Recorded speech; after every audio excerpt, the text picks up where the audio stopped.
Happy Thanksgiving to all my Americans out there. Today, we're going to be breaking down every single game from the Thanksgiving and Black Friday slate on a pseudo mini matchups that matter video. I'm going to go through these 4 games, talk about how you guys can plan ahead injury-wise for Sunday. And then, of course, on Friday, I will have the regularly scheduled matchups that matter from all of the other games. I just figured since there's 4 games happening before Friday, it's important to get this information out to you guys. There are no buys this week, and as always, our weekly rankings are up to date on Flock Fantasy to help you guys set your fantasy football lineups. A couple of things about this many games being before the Sunday main slate is that you need to get ahead of some injuries for Sunday. There's probably a lot of you guys out there that are wondering whether or not Alvin Kamara will play, Drake London will play, Marvin Harrison will play, etc. So this is a tweet from Dr. Jesse Morse, who I think does a pretty good job of diagnosing who will be in and who will be out. I would say that if you have players in the Thursday and Friday game, you should plan to be without Alvin Kamara, Drake London, Marvin Harrison Jr., Terry McLaurin, Dalton Kincaid, and T. Higgins, who's already been ruled out on the Thursday slate. I would plan to be without those guys. Make other arrangements. If you have to start, let's say, a DJ Moore on Friday or somebody like that, then you should probably go ahead and do that. We are still awaiting updates on Amarian Hampton and Trey Benson. If I had to guess, I would say that you're probably better off not playing them if you have great options, but if you don't have any other options, you probably could play them. Brian Thomas Jr., DK Metcalf, Devontae Smith, Jackson Dart, who was practicing in full today, CJ Stroud, and Baker Mayfield. All of those guys are still up in the air. Make other arrangements if you feel like you need to, especially if you have good options on Thursday and Friday. Josh Jacobs, Joe Burrow, Lamar Jackson, Jamar Chase, Isaiah Pacheco, George Pickens, Rashee Rice, and Bucky Irving should all be good to go. But again, keep following the news, keep paying attention to that. I figured it was good to go over the injuries before we got into the actual games because there are going to be people out there who go, hey, should I wait for this guy on Sunday or should I play somebody on Thursday or Friday? So first game that we have here is the Detroit Lions taking on the Green Bay Packers, the obligatory 12 p.m. It's actually at 1 p.m. Eastern game for the Thanksgiving slate here. The Lions are 2.5-point favorites. Both teams are implied for beyond 23 points. The over-under is 49 in this game. The over catching about 2% of the steam. Pace of play is top 10 on the slate. Remember, these numbers are out of 16 this week because there are 16 games in action, all 32 teams in action. The DVOA numbers out of 32. Detroit with a top 10 DVOA marker. Green Bay with about a league average DVOA marker, and this includes the Sunday games as well. Both Jordan Love and Jared Goff are inside of my top 15 quarterbacks, so both of them are in starter territory. Jordan Love with the better matchup. Jared Goff, the one at home. So a little bit of a chicken or the egg there. Do you want to trust the home team in Jared Goff? The run game has a little bit of a tougher matchup. Maybe they're going to have to throw it a little bit more. Or do you want to trust the away team with Jordan Love here going up against Detroit on their home turf here? Both the Packers and Lions defenses have played better at home versus on the road, so keep that in mind for both teams. Both running back cores do have bottom 7 matchups. The Lions are very good at stopping the run. The Packers are very good at stopping the run. You're still starting Josh Jacobs, who looks like he's going to be good to go. You're still starting Jahmyr Gibbs, probably not David Montgomery as of late. He has not been performing at a high level. Those 2 top guys you're definitely going to be starting. Amon-Ra St. Brown, Jamison Williams are going to be in your lineup despite the goose egg or the close to goose egg, I believe, from Jamison Williams last week. You are going to throw him out there because he always can break off long touchdowns and whatnot. St. Brown, of course, is in your lineup every single week. On the Packers side of things, it looks like we might get Jayden Reed back for this game. He was practicing in a limited capacity this week. He was activated last week from his 21-day practice window and could be eligible to play in this game. Now, if he plays,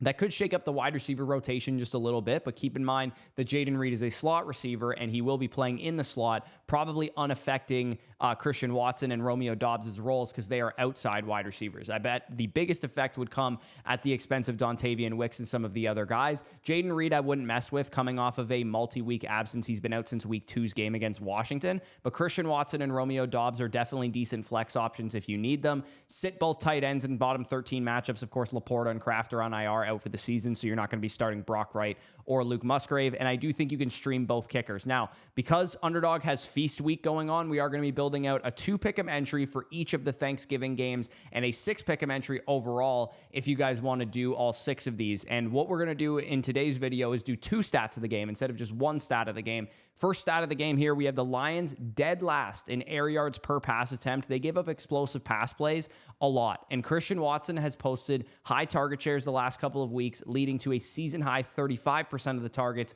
last week. So I do like him to go higher than 52.5 receiving yards, and I do think he is a very good starting option for those of you guys that are wondering, hey, do I wait on Marvin Harrison Jr. or do I just play Christian Watson? in the situation where we don't have clarity on Marvin Harrison Jr. yet, I would say Christian Watson's a good pivot option there. Stat of the game number 2 here on the Lions side of things. The Lions are bottom 5 in pass rate over expected. They like to run the football. The Packers defense invites the run. They are 4th in rush rate over expected. Gibbs is averaging 9.5 yards per carry in the last 3 games since Dan Campbell has been calling plays. We've seen Jahmyr Gibbs kind of leapfrog David Montgomery even more than he already was in terms of overall opportunity share the last couple of weeks too. So maybe that's a shift that Dan Campbell has wanted to see, which is Gibbs getting more touches, which all of us fantasy managers want to see. I like him to go higher than 71.5 rushing yards there as well. Kansas City Chiefs at Dallas Cowboys, the 4 p.m. slate here of the Thanksgiving window. This is probably nap time for a lot of your older relatives. Of course, I'm Canadian, so I've already had Thanksgiving, but we always enjoy a big Thursday of football here in Canada when it's a random Thursday in the middle of November.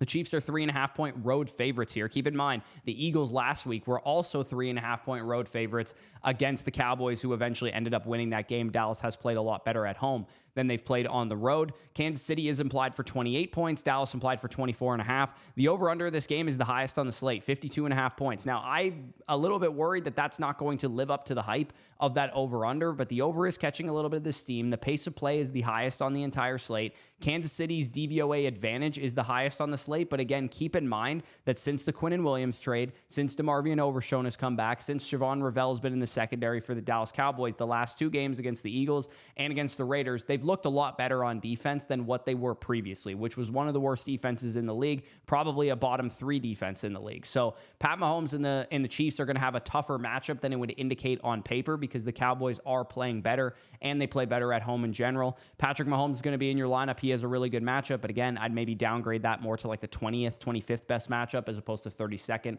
like they've been. Rashee Rice, Xavier Worthy, both going to be in your lineup. Of course, Rashee Rice coming in with a hamstring injury. Looks like he'll be good to go. Xavier Worthy's made some big plays, but we haven't seen that monster fantasy performance yet.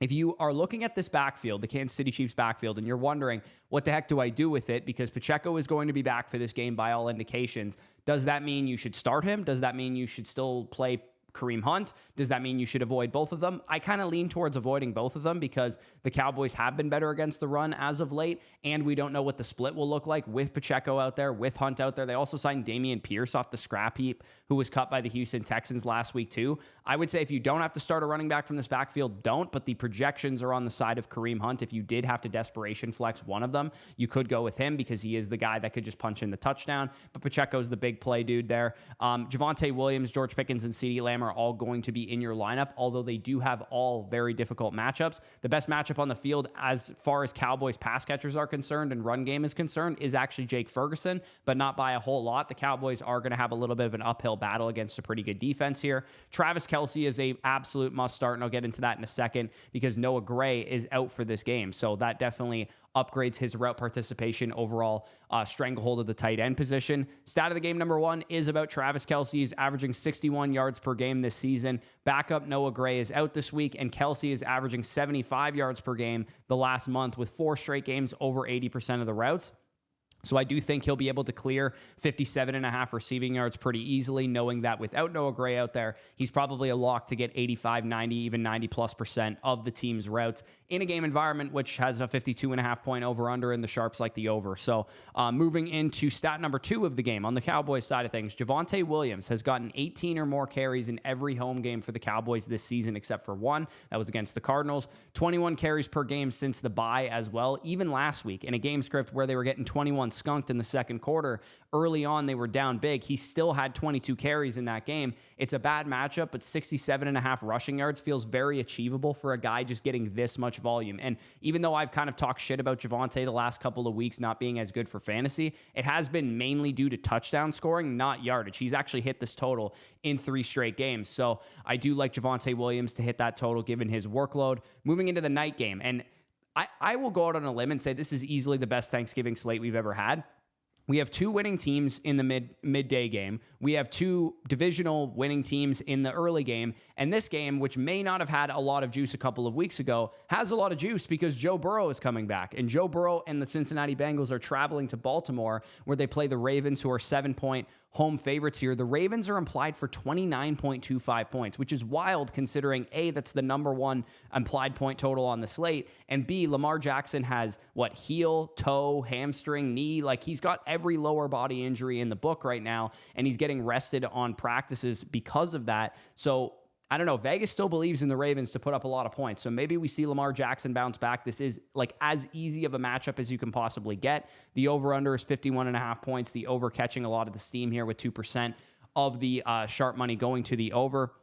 Pace of play is about average on the slate. Baltimore's DVOA matchup is third highest on the slate there. Lamar Jackson faces the 31st ranked Cincinnati Bengals defense. I know he's been bad as of late. I've had him in the flock league, so I feel your pain. I talked about having a support group for Lamar Jackson managers because you just expect so much more from literally the greatest fantasy quarterback of all time, especially in this matchup. Like you drop a dud in this matchup, I don't know what to do with you, because how do you not perform at home against the Cincinnati Bengals in this situation? And hopefully after this game, he'll have a longer week to be able to recover a little bit from whatever he's been dealing with lower body wise. So you're going to start Lamar Jackson. You're going to start Zay Flowers because he's getting simply too many targets, 30% of the team's targets on the season. Mark Andrews has the best tight end matchup in fantasy football, and I'll get to that in a second. Both running backs, Chase Brown and Derrick Henry, are in your lineup. They both have top 10 matchups. Joe Burrow, he is back this week. What do we do with him? I would say if you're holding him and you're looking, okay, do I start this guy right away coming off of his injury? I think, yeah, like if he's out there, you got to throw him out there as a top 12 quarterback. Again, if you have like a really, really good option, like the question I think that would come up for a lot of people is like, would I start Jacoby Brissett over him? Somebody who's been really good as of late, but is not like the caliber of player that Joe Burrow is. And I would say if Marvin Harrison's not back even, I would still probably lean towards Jacoby because he's been a QB1 in 6 straight games. But back-end QB1 options like a Jared Goff or a Jordan Love or a Jackson Dart or something like that, if you want to start Joe Burrow over those guys, I don't think that's outrageous. We will not have T. Higgins in this game, which is unfortunate. He's out with a concussion. He should be back in week 14. Jamar Chase versus the Ravens secondary is going to be a cupcake matchup. I do think if you need a streaming flex-type option, Andre Yoshivas is in play because last year when T. Higgins was out for those 5 games, he had 3 touchdowns in those 5 games, and we saw last week without Jamar, he had 7 targets in that game. Baltimore's defense and both kickers are absolutely in play here just because there could be some rust with Joe Burrow. It's a road game. The Ravens have been playing a little bit better on defense. Just keep that in mind. Stat of the game number 1 here. We have Andre Yoshivas with the 4th highest plus matchup advantage per fantasy points, wide receiver cornerback matchups. Slot cornerback Marlon Humphrey is his main guy that he's going up against, and he is allowing the 3rd most fantasy points per route covered this season. Yoshi had 7 targets last week without Chase, and of course T. Higgins is out this week. Stat of the game number 2.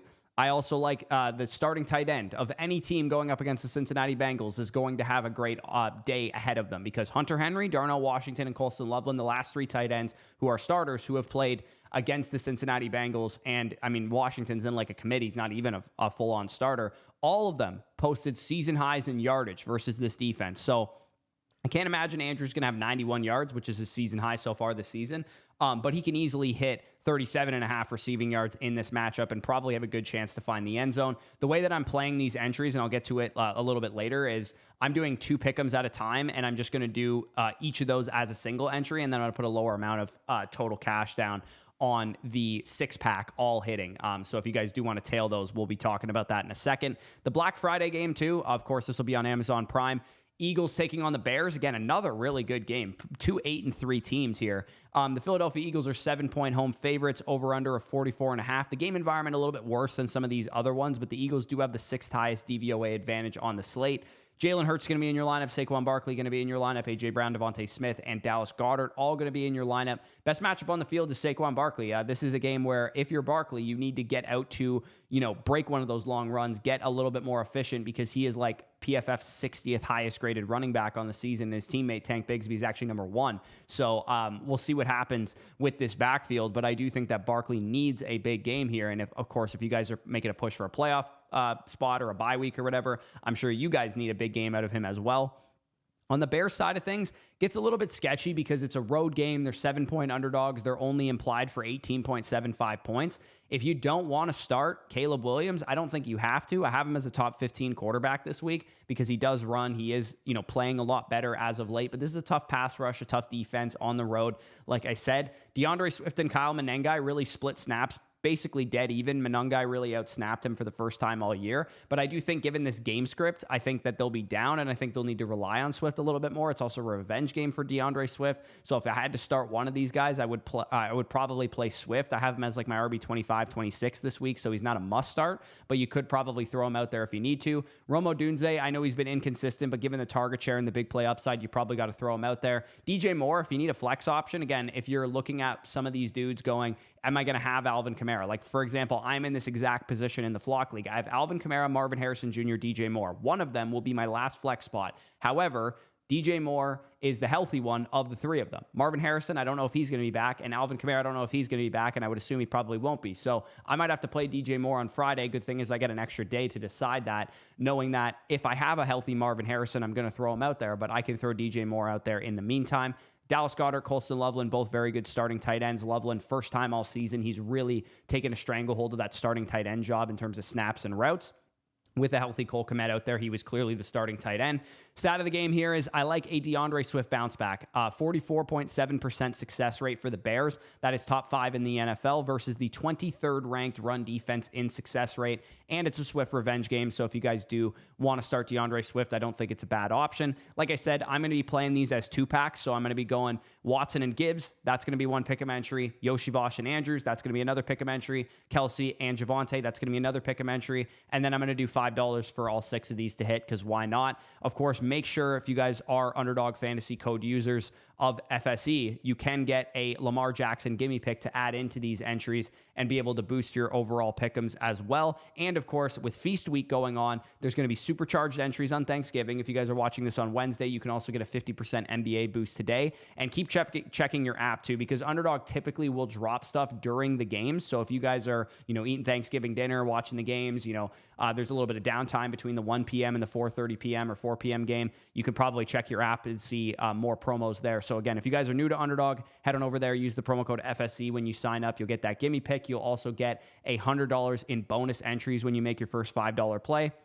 And you can tail whichever one of these picks you like. Maybe you only like 3 or 4 of these. You can tail those ones, or if you want to tail all 6, you can do that. Or if you want to do 2x2 like I'm doing it, you can definitely do that as well, and that'll be linked down below in the pinned comment. I'm going to talk about the streamers here. I normally talk about that in the Friday video, but because there's so many games and it's going to affect everything, make sure you guys are paying attention here. If you need a streaming quarterback, now again, it is week 13. There's no buys. There's not many injuries at the quarterback and tight end position that aren't new. So there's a good chance you guys won't need to start quarterback options like this. But if you do, streaming quarterbacks that I do like, Brissett against Tampa Bay, very good matchup, 6 straight QB1 games. Jordan Love against Detroit, again, high over-under game on Thanksgiving. Sam Darnold versus Minnesota, a revenge game for him. Trevor Lawrence at Tennessee. Again, I don't think you'll have to dumpster dive this far down, but if you do, he might get Brian Thomas Jr. back. Brenton Strange came back last week. Tua Tagovailoa, again, I can't imagine anybody non-Superflex formats would have to start him, but I do think he is a good option in case for whatever reason you've been streaming quarterback and you're in a league where everybody rosters 2 or 3 guys. Streaming tight end, I think Hunter Henry's a good option. He had 100-plus yards against the Bengals last week and gets another good matchup. Theo Johnson, also a really good option against the New England Patriots here. Colston Loveland against the Philadelphia Eagles, also a very, very good tight end option. Harold Fannin against the 49ers. He has outsnapped David Njoku last week by like a country mile. Maybe it was because Njoku was coming in hurt, but either way, it looks like kind of a changing of the guard there. Brenton Strange came back and led the Jaguars in receiving, so he is definitely in play as well. Defenses and kickers, if you guys need them, we have the Seattle Seahawks versus the Minnesota Vikings, Los Angeles Chargers versus the Las Vegas Raiders, Denver Broncos at Washington on Sunday night should be an easy matchup for them. Los Angeles Rams at Carolina on Sunday's main slate, New England versus New York on Monday Night Football. Atlanta, San Francisco, Jacksonville, Miami, and Tampa Bay are also defenses that I like, and I also don't mind the Baltimore Ravens against Cincinnati, who are my number 11 defense for the week as well. Top 10 kickers here, Brandon Aubrey, Jason Myers, Cameron Dicker, Cam Little, Kaimi Fairbairn is my top 5, Jake Bates, Tyler Loop, Harrison Butker, Andy B of the Patriots, Chase McLaughlin of the Buccaneers, and then I also don't mind like Brandon McManus and Will Lutz and some of the guys that just missed the cut there. So those are my streamers. Those are the 4 games that we have coming up. Hopefully you guys have a happy American Thanksgiving. If you guys enjoyed this video, leave me a like down below. Subscribe to the channel if you're new around here. Matchups That Matter Part 2 will come out on Friday. We will be live tomorrow around 11:30 a.m. Eastern. So if you have start-sit questions, if you have trade questions, submit them down below to flockfantasy.com, and we will get to those on tomorrow morning's live stream. and we'll break that down for you guys who need the help. And of course, we will be having our regularly scheduled programming after that. Like I said, Friday matchups that matter, both tier lists on Saturday. And of course, on Sunday, we will have our regularly scheduled Sunday morning live stream and a lot of games going on there. Week 13, man, it's crunch time. We got to get these wins, get into our playoff spots. If you're like me in the Flock League, pushing for that playoff spot. If you're like me in our Listener League, pushing for that number 1 seed, pushing for that bye week. Definitely a lot of people out there trying to get some wins this week. So let's get it. I'll answer as many questions as I can down below in the comments. But with that being said, peace out. I'll talk to you soon.